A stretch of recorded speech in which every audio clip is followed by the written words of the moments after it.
네, 오늘은 마태복음 11장 28절에서 30절 말씀의 제목을 예수님의 초대라는 제목으로 함께 말씀을 나누고자 합니다. 여러분 오늘 본문은요 너무나도 유명하고 또 잘 알려져 있는 그런 말씀이죠. 수고하고 무거운 짐진 자들아 다 내게로 오라 내가 너희를 쉬게 하리라.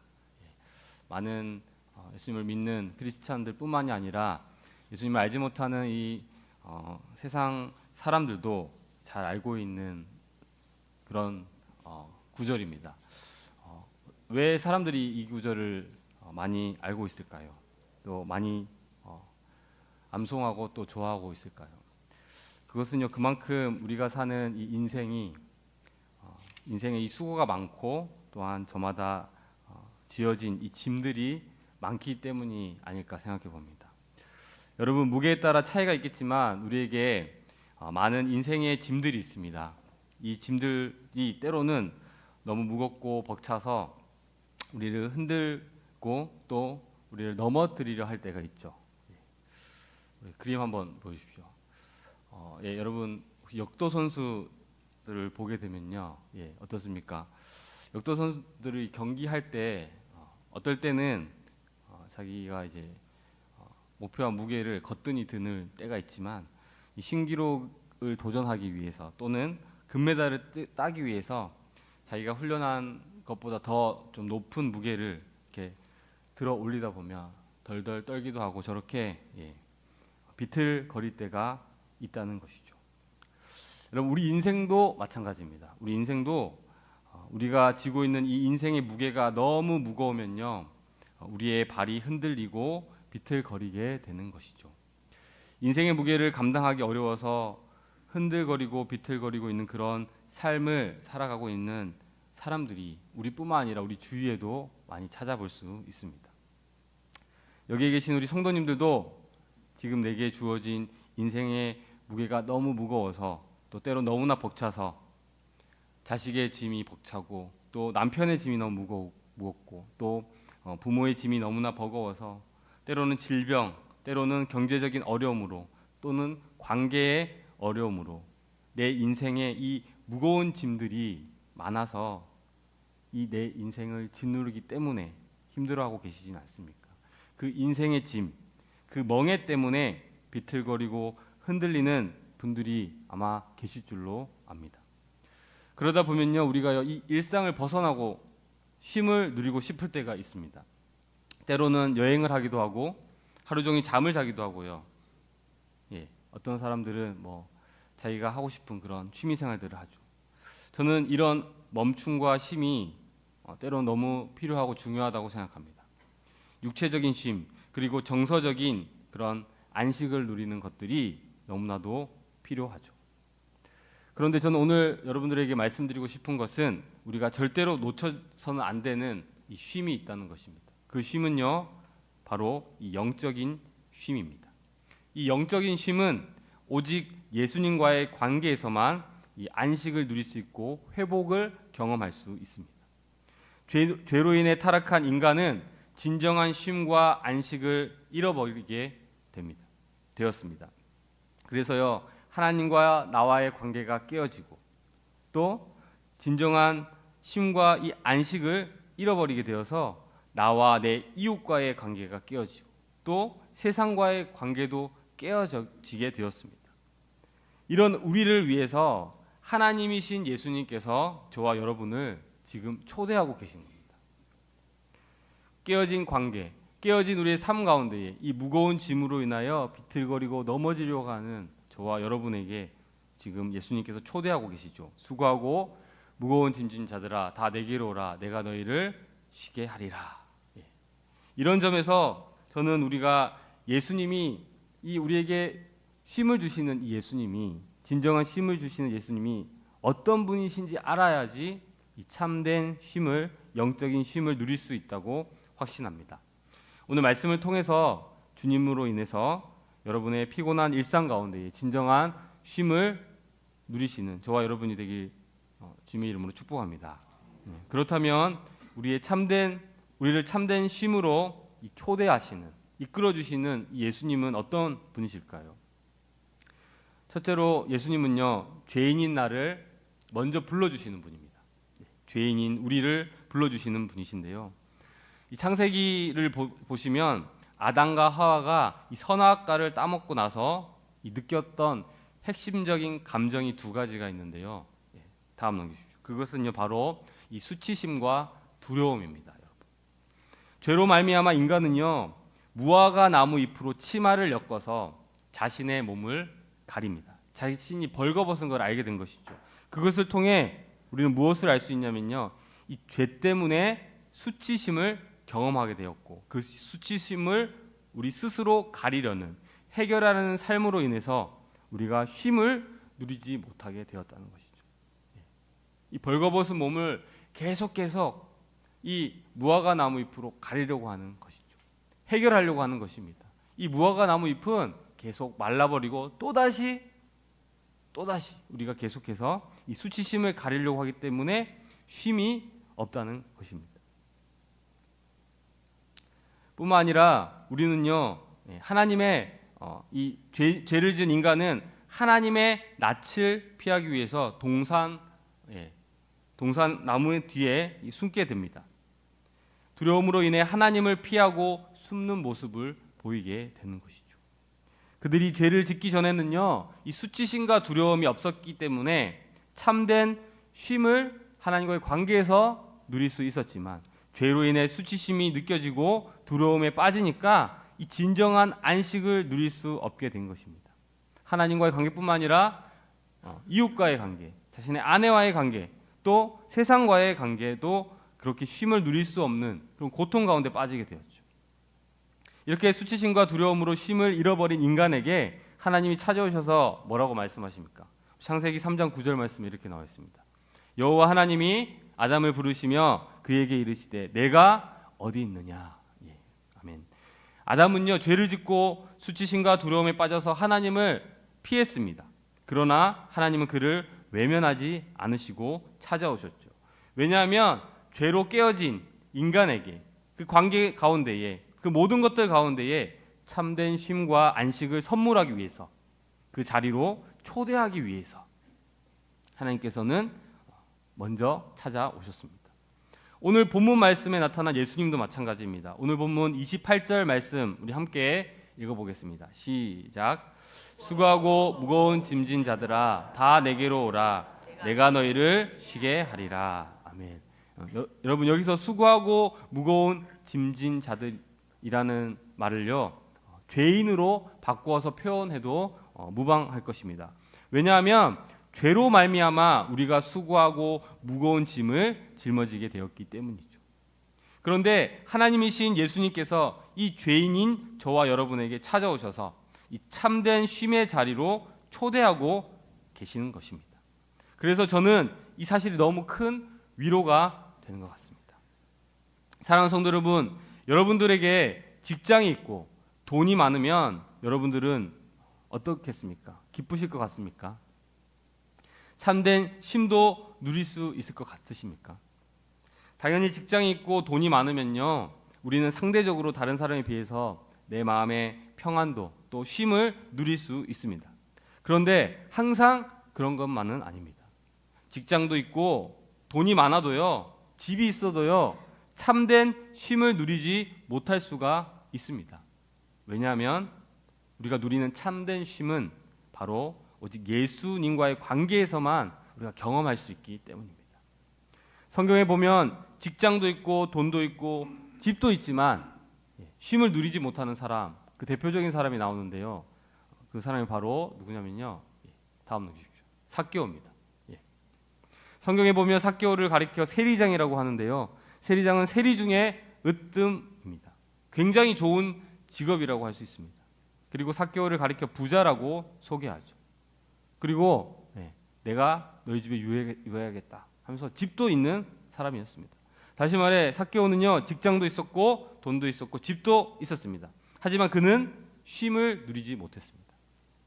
왜냐하면요 죄인이라는 딱지가 그에게 붙어 있었기 때문입니다.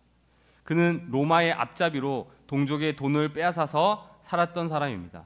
그래서 동족들은요 그를 멀리했고 삭개오는 친구가 없어서 외로웠습니다. 이 외로운 삭개오가 예수님께서 지나가신다는 소문을 듣게 되었죠. 그리고 아마도 삭개오는요, 예수님은 죄인을 멀리하지 않으시고 죄인과 교제하고 식사도 하는 분이시다라는 소식을 들었던 것 같습니다.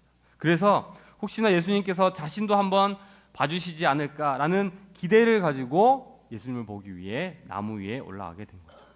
그때 어떤 일이 벌어집니까? 누가복음 19장 5절 말씀인데요. 제가 읽어보겠습니다.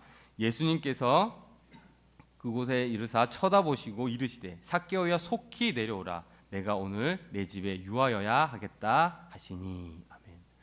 여러분, 예수님께서 삭개오의 이름을 불러주셨을 때 삭개오의 심장이 어땠겠습니까? 네, 아마 두근두근 뛰고 심장이 멎을 것 같았을 것입니다. 왜냐하면 아무도 그의 이름을 불러주지 않았기 때문이죠.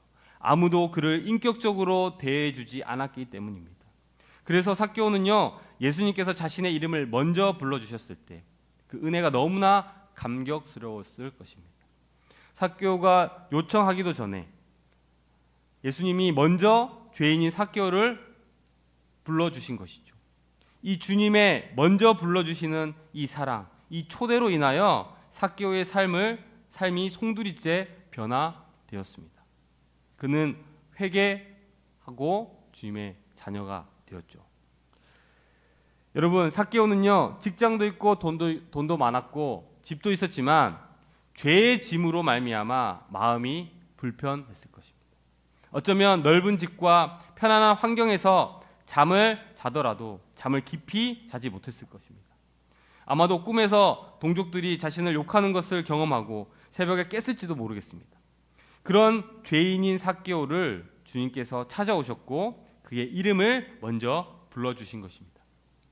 예수님께서는 왜 그렇게 하셨을까요?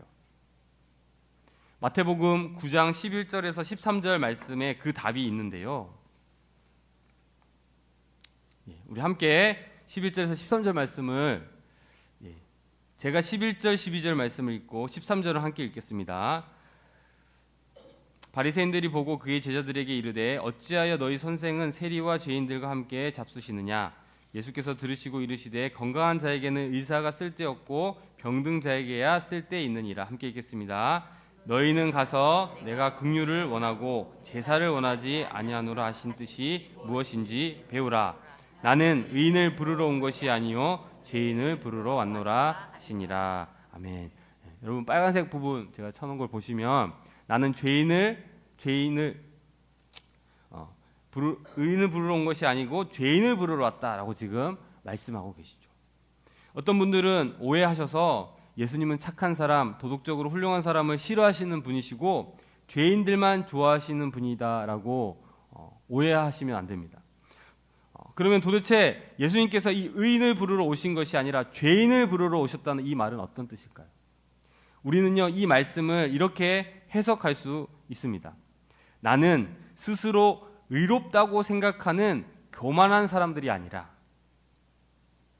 자신이 죄인임을 인정하는, 내가 죄인임을 고백하는 그런 겸손한 사람을 부르시고 구원하기 위해 이 땅에 오셨다라고 지금 말씀하시는 것이죠.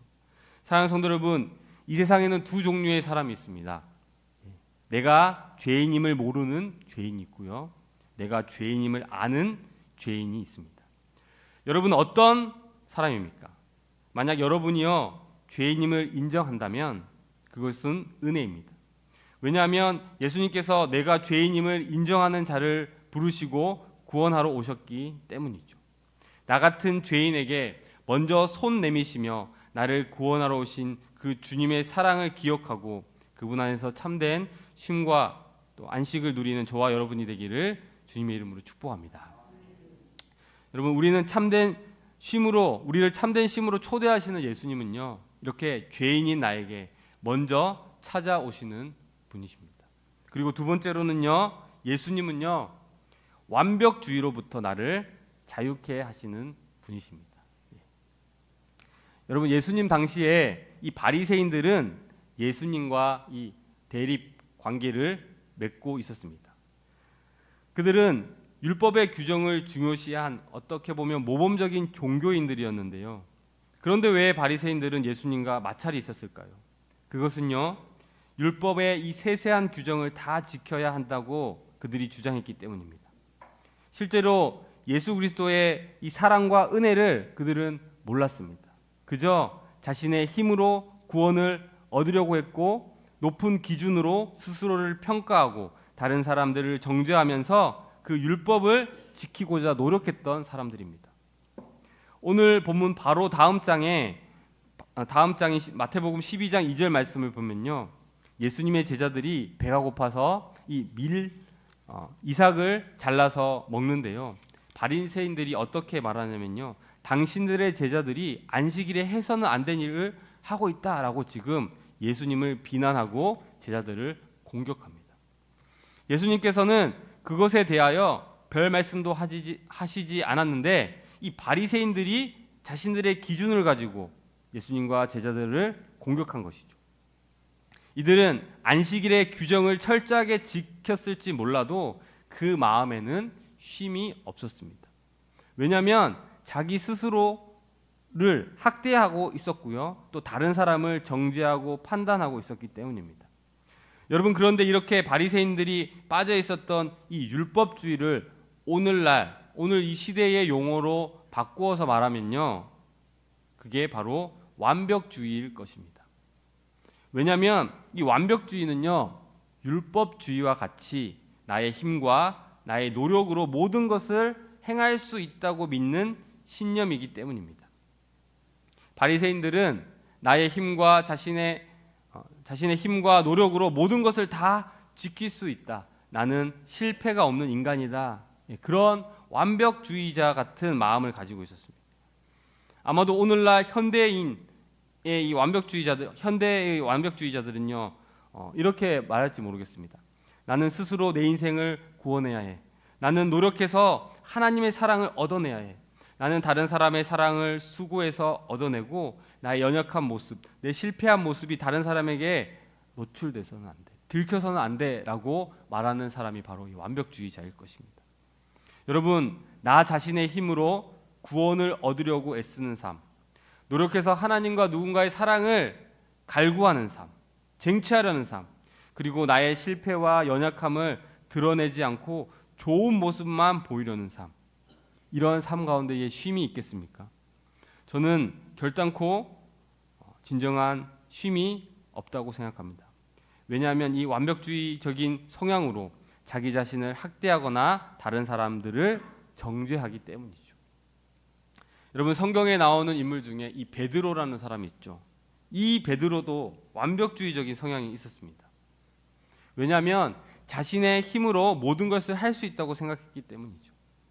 절대로 그는 실패하지 않을 거라고 자신은 확신했습니다. 마태복음 26장 33절 말씀을 보면요, 이렇게 나와 있습니다. 베드로가 대답하여 이르되 모두 주를 버릴지라도 나는 결코 버리지 않겠나이다. 여러분, 이게 무슨 뜻입니까? 주님, 저는 다른 실패한 죄인들과는 달리 저는 완벽해요. 저에게 실패는 없습니다.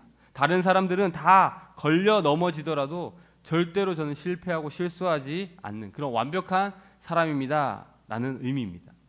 그런데 여러분, 이 자신만만했던 이 베드로가 어떻게 됐습니까? 예수님께서 하신 말씀대로 닭이 울기 전에 주님을 3번 부인하게 됩니다. 여러분, 완벽주의자 베드로, 이 실패한 베드로의 마음이 어땠을까요? 그의 기준이 높았기 때문에, 나는 절대로 실패하지 않을 거라고 생각했기 때문에 그는 다른 사람보다 훨씬 더 깊은 낙심과 좌절에 빠졌을 것입니다. 어쩌면 죽고 싶었을지도 모르겠습니다. 왜냐하면 나는 완벽해, 내 인생에 실수란 없어 라고 그렇게 생각한 사람이기 때문이죠. 그렇게 살아왔기 때문이죠. 그 완벽주의로 또 완벽하게 무언가를 해냄으로 인정받고 또 자신의 존재를 증명하려고 했던 사람이기 때문에 이런 실패 가운데서 좌절하고 죽고 싶은 마음이 들었을 것입니다. 그런데 이런 실패한 베드로를 예수님께서 어떻게 대하셨습니까? 그를 외면하지 않으시고 이번에도 먼저 찾아와 주셨죠. 그리고 베드로야, 너 그때 왜 그랬어? 라고 물어보지 않으시고 너 너무한 거 아니야? 내가 가르쳐준 거 다 까먹었어 라고 질책까지 않으시고 뭐라고 말씀하십니까? 네가 나를 사랑하느냐? 이 한마디 물어보시게 되죠. 실패한 베드로를 정죄하지 않으시고 그를 사랑으로 끌어안아 주신 것입니다. 그 사랑에 감격한 베드로는 그의 그 완벽주의적인 성향을 내려놓게 됩니다. 주님께 자신의 인생을 맡기고 주님의 제자로 살아가게 되는 것이죠. 사랑하는 성도 여러분, 혹시 여러분들은 베드로처럼 이 완벽주의적인 성향을 가지고 어떤 낙심과 좌절을 경험하고 있진 않으십니까? 내가 좀 더 잘했어야 하는데, 내가 좀 더 완벽했어야 했는데, 내가 좀 더 많이 했어야 되는데, 더 많이 성취해야 했는데, 실수하면 안 되는데 라는 이런 완벽주의적인 모습을 가지고 여러분 살지 않았습니까? 여러분, 이 완벽주의란 예수님 아래 사는 삶이 사실 아니라 율법 아래 사는 삶입니다. 그런데 여러분도 아시다시피 우리가요, 저를 포함한 여기 있는 모든 분들이 이 완벽한 삶을 이 세상에 있는 누구도 살 수 없음을 알고 있습니다. 그렇기 때문에 우리는요, 이 완벽해지려고 하는 것이 아니라 늘 우리의 한계를 인정하고 겸손히 예수님께 나아가야 되는 것이죠. 독일의 신학자 디트리히 본회퍼는 이렇게 말합니다. 본회퍼가 이렇게 얘기합니다. 우리가 같이 있어서 하나님이 우리를 사랑하는 것이 아니라 하나님이 우리를 사랑하시기 때문에 우리가 같이 있는 것이다 라고 이렇게 말했습니다. 이 말은요, 오늘 설교에 비추어서 표현해보자고 하면 우리가 완벽해서 우리가 무언가를 잘해서 하나님 우리를 사랑하는 것이 아니라 하나님이 우리를 사랑하시기 때문에 우리가 완벽해지는 것이라는 것이죠. 사랑하는 성도 여러분, 여러분이 완벽하지 않아도 괜찮습니다. 때로는 실패하고 넘어져도 괜찮습니다. 예수 그리스도께서는 그런 여러분을 포기하지 않으시기 때문이죠. 여러분을 사랑하시기 때문에, 그렇기 때문에 우리가 완벽해질 수 있는 것이죠. 혹시 여러분 스스로 세워놓은 기준 때문에 불안해하고 있지는 않으십니까? 하나님의 사랑을 못 받을까 봐, 다른 사람들의 인정을 못 받을까 봐 이 두려움에 빠져 있지는 않으십니까? 늘 노심초사하면서 과도하게 일 중독에 빠져 있지는 않으신가요? 그렇다면 여러분의 그 짐을 그리스도께로 가져오시기 바랍니다. 그럴 때 그분께서 우리를 완벽주의적인 그 짐으로부터 해방시켜 주실 것입니다. 바라기는 주님 안에서 이 완벽주의로부터, 이 율법주의로부터 자유케 되는 은혜가 있기를 주님의 이름으로 축복합니다. 여러분, 지금까지 우리는 이 예수님께서 죄인인 나를 먼저 불러주시는 분이시고 완벽주의로부터 우리를 자유케 하시는 분이라는 이 말씀을 드렸습니다. 마지막 셋째로 예수님은요, 나와 함께 짐을 져주시는 분이십니다. 예수님께서는 너희가 내게로 나오면 멍에를 맬 필요가 없어, 짐을 질 필요가 없어 이렇게 말씀하지 않으십니다. 멍에를 매야 된다고, 짐을 져야 한다고 도리어 말씀하고 계시죠. 그런데 이 짐이요, 어떤 바리새인들이 요구하는 그 멍에와 짐, 이것이 아니라는 것이죠. 예수님이 요구하시는 멍에와 짐은요, 이 바리새인들이 요구하는 것과 근본적으로 차별성이 있습니다. 오늘 본문 29절과 30절 말씀을 우리가 한번 더 읽어보겠습니다. 한번 읽어보겠습니다. 시작. 나는 마음이 온유하고 겸손하니 나의 멍에를 메고 내게 배우라. 그리하면 너희 마음에 쉼이 얻으리니 이는 내 멍에는 쉽고 내 짐은 가벼움이라 하시니라. 아멘. 여러분, 여기서 이 멍에가 뭘까요? 사진 한번 보여주시면 이 멍에,